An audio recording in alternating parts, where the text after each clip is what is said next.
Hi students, welcome back to TGI Academy DCET coaching.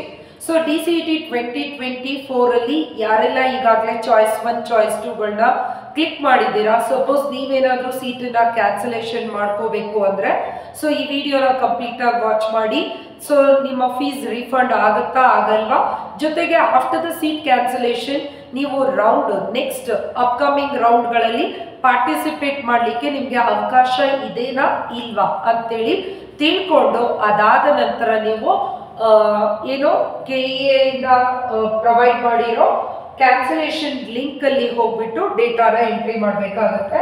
So ನೀವು KEA website ಅಲ್ಲಿ ಹೋದ್ರೆ DCET online seat cancellation 2024 link ಅಂತ ಇರುತ್ತೆ. So ಈ ಲಿಂಕ್ ಅನ್ನ ನೀವು ಕ್ಲಿಕ್ ಮಾಡಿದ್ರೆ ಸೊ ನೀವು ಇಲ್ಲಿ ನೋಡಬಹುದು.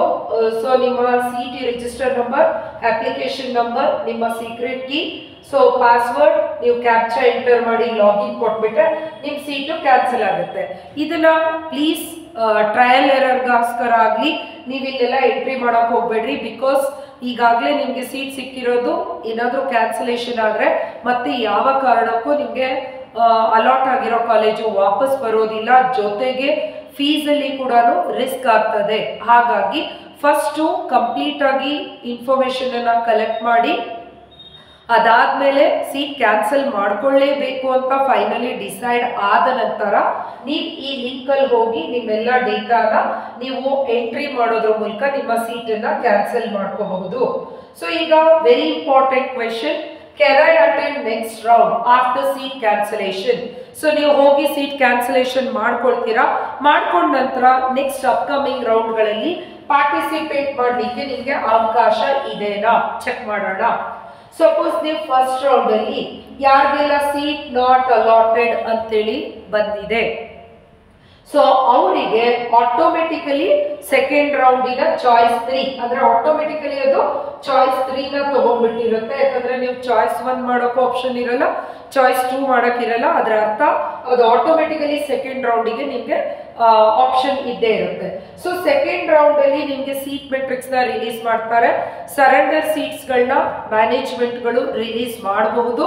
ಅಲ್ಲಿ ನಿಮಗೆ ಸೀಟ್ ಮೆಟ್ರಿಕ್ಸ್ ಅಲ್ಲಿ ತೋರಿಸಿದಂತ ಅಂದ್ರೆ ಈಗೇನು ಡ್ರಾಫ್ಟ್ ಸೀಟ್ ಮೆಟ್ರಿಕ್ಸ್ ನ ರಿಲೀಸ್ ಮಾಡಿದ್ದಾರೆ ಅದರಲ್ಲಿ ಎಷ್ಟು ವಿಸಿಬಿಲಿಟಿ ತೋರಿಸಿದ್ದಾರೆ ಅಷ್ಟು ಸೀಟ್ಸ್ ಗಳನ್ನ ರಿಲೀಸ್ ಮಾಡಬಹುದು, ಅಥವಾ ಮಾಡ್ದಲೇನು ಇರಬಹುದು, ಅಥವಾ ಕಡಿಮೆ ನಂಬರ್ ಆಫ್ ಸೀಟ್ಸ್ ನ ಕೂಡ ರಿಲೀಸ್ ಮಾಡಬಹುದು. ಈಗ ಅಪ್ಕಮಿಂಗ್ ವೆರಿ ಸೂನ್ ನಿಮಗೆ ಸೆಕೆಂಡ್ ರೌಂಡಿನ ಸೀಟ್ ಮೆಟ್ರಿಕ್ಸ್ ರಿಲೀಸ್ ಆಗುತ್ತೆ. Based on the seat matrix ನೀವು ಕಾಲೇಜಿನ option entry, fresh option entry ಮಾಡ್ತೀರಾ.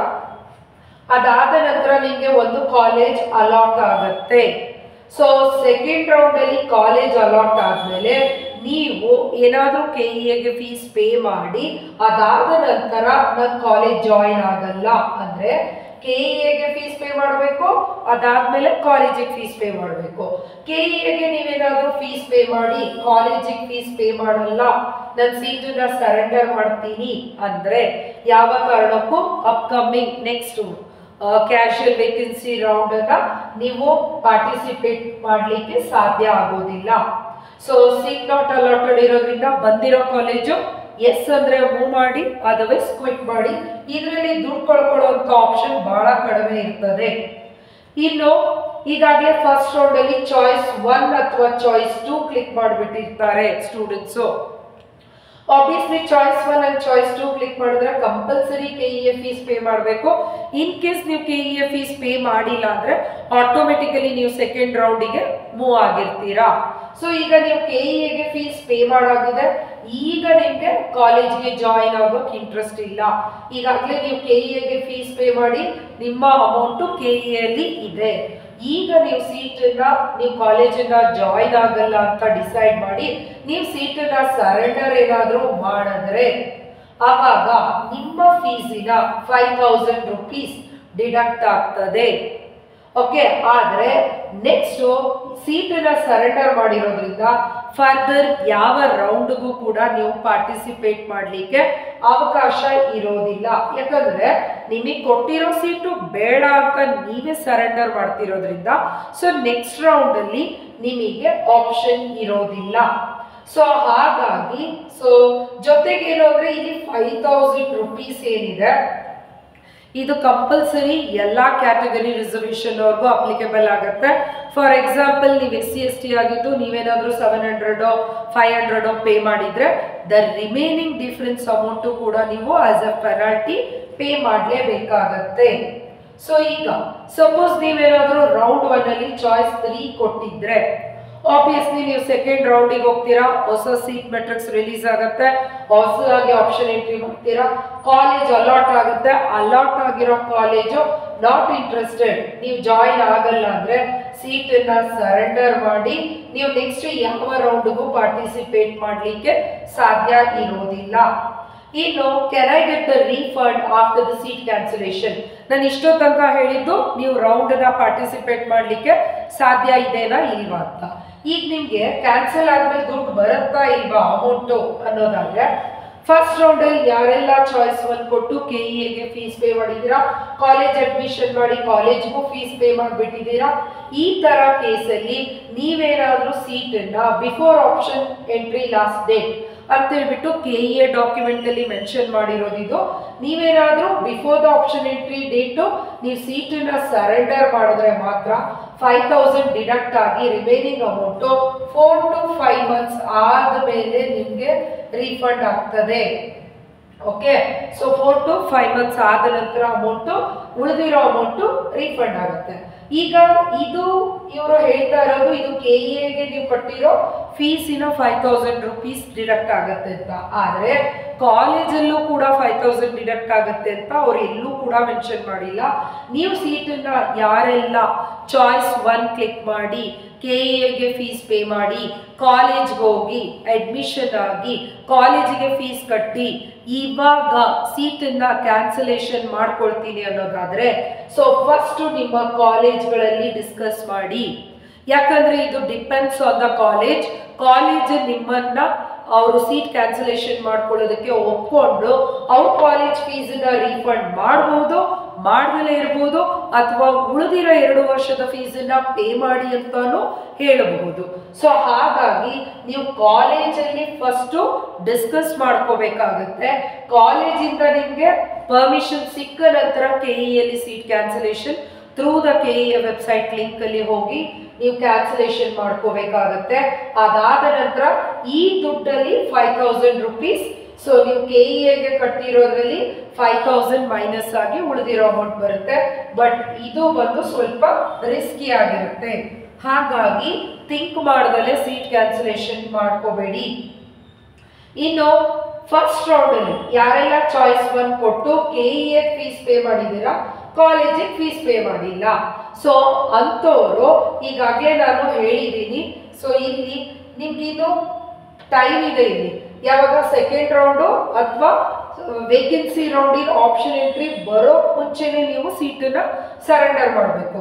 ಸಪೋಸ್ ನೀವೇನಾದರೂ KEA ಫೀಸ್ ಪೇ ಮಾಡಿ ಕಾಲೇಜಿಗೆ ಜಾಯಿನ್ ಆಗಿದ್ರು ಆಗದೆ ಇದ್ರೂ ಕೂಡ ಕಾಲೇಜಿಗೆ ಜಾಯಿನ್ ಆಗದೆ ಇದ್ರೂ ಕೂಡ KEA ಫೀಸ್ ಪೇ ಮಾಡಿದ್ರೆ ಅಗೇನ್ ಕಾಲೇಜ್ ಫೀಸ್ ಬಂದು ಕಾಲೇಜ್ ಮೇಲೆ ಡಿಪೆಂಡ್ ಇರುತ್ತೆ, ಅದನ್ನ ರೀಫಂಡ್ ಮಾಡೋದು ಅಥವಾ ರೀಫಂಡ್ ಮಾಡ್ದಲೇ ಇರುವಂಥದ್ದು. ಬಟ್ ಸೆಕೆಂಡ್ ರೌಂಡ್ ಅಥವಾ ಕ್ಯಾಶುಯಲ್ ವೇಕೆನ್ಸಿ ರೌಂಡ್ಗಳು ಮುಗಿದ್ಮೇಲೆ, ಅಪ್ಕಮಿಂಗ್ ನೆಕ್ಸ್ಟ್ ರೌಂಡ್ಗಳು ಮುಗಿದ್ಮೇಲೆ ನೀವು ಹೋಗಿ ಈ ಸೀಟನ್ನ ಕ್ಯಾನ್ಸಲ್ ಮಾಡಿಕೊಂಡ್ರೆ ನಿಮ್ಮ ಕಂಪ್ಲೀಟ್ KEA ಫೀಸು ಡಿಡಕ್ಟ್ ಆಗ್ತದೆ. ಹಾಗಾಗಿ ನೀವು ಈಗ ಟೈಮ್ ಇದೆ. ಆಕ್ಚುಲಿ ಈಗ KEA ಲಿಂಕ್ ಎನೇಬಲ್ ಆಗಿದೆ. ಸೆಕೆಂಡ್ ರೌಂಡ್ ಇನ್ ಸೀಟ್ ಮೆಟ್ರಿಕ್ಸ್ ಇನ್ನು ಏನೋ ಪ್ರಿಪೇರ್ ಆಗಿಲ್ಲ. ಸೊ ನೀವು ಸೀಟನ್ನ ಕ್ಯಾನ್ಸಲ್ ಮಾಡಿಕೊಂಡ್ರೆ ಸೆಕೆಂಡ್ ರೌಂಡಿಗೆ ಆ ಸೀಟು ಬಂದು ಏನಾಗುತ್ತೆ, ಜಾಯಿನ್ ಆಗುತ್ತೆ. ಹಾಗಾಗಿ ನಿಮಗೆ 5000 ಮುರ್ಕೊಂಡು ಆ ಸೀಟನ್ನ ಮುಂದೆ ಬೇರೆ ಯಾರಾದರೂ ಯುಟಿಲೈಸ್ ಮಾಡ್ಕೊಳ್ತಾರೆ.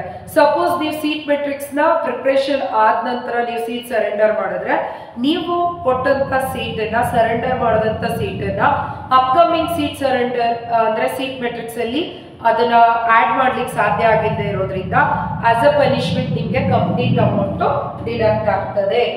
ಇನ್ನು ಸೆಕೆಂಡ್ ರೌಂಡ್ ಅಲ್ಲಿ ಯಾರೆಲ್ಲ ಚಾಯ್ಸ್ 2 ಚಾಯ್ಸ್ 3 ಕೊಟ್ಟಿದ್ರಿ, ಯಾರೆಲ್ಲ ಫಸ್ಟ್ ರೌಂಡ್ ಅಲ್ಲಿ ಚಾಯ್ಸ್ 2 ಚಾಯ್ಸ್ 3 ಕ್ಲಿಕ್ ಮಾಡಿದ್ರಿ, ಅವರು ಕಾಲೇಜಿಗೆ ಏನಾದರೂ ಜಾಯಿನ್ ಆಗಿದ್ರು ಅಥವಾ ಆಗದೆ ಇದ್ರು ನೀವು ಸೀಟನ್ನ ಏನಾದರೂ ಸರೆಂಡರ್ ಮಾಡಿದ್ರೆ ಸೊ ನಿಮ್ಗೂ ಕೂಡ ಕಂಪ್ಲೀಟ್ ಆಗಿ ಫೀಸು ಡಿಡಕ್ಟ್ ಆಗ್ತದೆ. ಅಂದ್ರೆ ಚಾಯ್ಸ್ 2 ಕೊಟ್ಟು ಚಾಯ್ಸ್ 2 ಅಲ್ಲೂ KEA ಫೀಸು ಚಾಯ್ಸ್ 3 ಅಂದ್ರೆ ಸೆಕೆಂಡ್ ರೌಂಡ್ ಆದ ನಂತರ ನಿಮ್ಗೊಂದು ಕಾಲೇಜ್ ಅಲಾಟ್ ಆಗುತ್ತೆ, ಕಾಲೇಜ್ ಅಡ್ಮಿಷನ್ ಆಗ್ತೀರಾ, ಸೀಟ್ ಕ್ಯಾನ್ಸಲ್ ಮಾಡ್ಕೊಳ್ತೀರಾ, ಅಂದ್ರೆ ಯಾವ ಅಮೌಂಟು ಡಿಡಕ್ಟ್ ಆಗಲ್ಲ. ಸೊ ಎಲ್ಲ ಕ್ಯಾಟಗರಿಯವರು 5000 rupees ಡಿಡಕ್ಷನ್ ಯಾವಾಗ ಅಪ್ಲಿಕೇಬಲ್ ಆಗುತ್ತೆ, ಅದು ಇನ್ ಸೀಟ್ ಕ್ಯಾನ್ಸಲೇಷನ್ ಅಂದ್ರೆ ಕಂಪ್ಲೀಟ್ ಅಮೌಂಟು. ಇದು ಎಲ್ಲ ಕ್ಯಾಟಗರಿಯವ್ರಿಗೂ ಫೈನ್ ಕಾಮನ್ ಆಗಿ ಇರುತ್ತೆ. ಇನ್ನು ಸೆಕೆಂಡ್ ರೌಂಡ್ ಕ್ಯಾಶುಯಲ್ ವೇಕೆನ್ಸಿ ರೌಂಡ್ಗಳು ಮುಗಿದ ನಂತರ ನೀವು ಕಾಲೇಜಿಗೆ ಅಂದ್ರೆ ಇಲ್ಲಿ KE ಫೀಸ್ ಕಟ್ತೀರಾ, ಸೆಕೆಂಡ್ ರೌಂಡ್ ಕಾಲೇಜ್ ಅಲಾಟ್ ಆಗುತ್ತೆ, KE ಫೀಸ್ ಕಟ್ತೀರಾ, ಅಂದ್ರೆ ಕಾಲೇಜ್ ಹೋಗಿ ಜಾಯಿನ್ ಆಗಲ್ಲ. ಆವಾಗ ಕಟ್ಟಿರೋ ಇಷ್ಟು ಫೀಸು ಏನಾಗುತ್ತೆ, ಡಿಡಕ್ಟ್ ಆಗ್ತದೆ.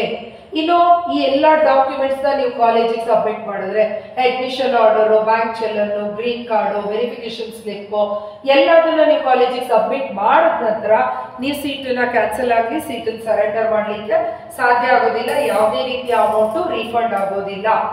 ಇನ್ನು KEಗೆ ಅಲಾಟೆಡ್ ಮಾಡಿರೋ ಕಾಲೇಜ್ಗೆ ನೀವು ಜಾಯಿನ್ ಆಗಿ ಲೇಟರ್ ಎಲ್ಲ ರೌಂಡ್ಸ್ಗಳು ಮುಗ್ದೋಗುತ್ತೆ, DCET ಪ್ರಾಸೆಸ್ಗಳೆಲ್ಲ ಮುಗಿದ್ಮೇಲೆ ನೀವು ಕಾಲೇಜನ್ನು ಡಿಸ್ಕಂಟಿನ್ಯೂ ಮಾಡಿದ್ರೆ ನೀವು ಸೀಟು ಸರೆಂಡರ್ ಮಾಡ್ಲಿಕ್ಕೆ ಓನ್ಲಿ ಫಾರ್ KEಗೆ ಸರೆಂಡರ್ ಮಾಡ್ರಿ.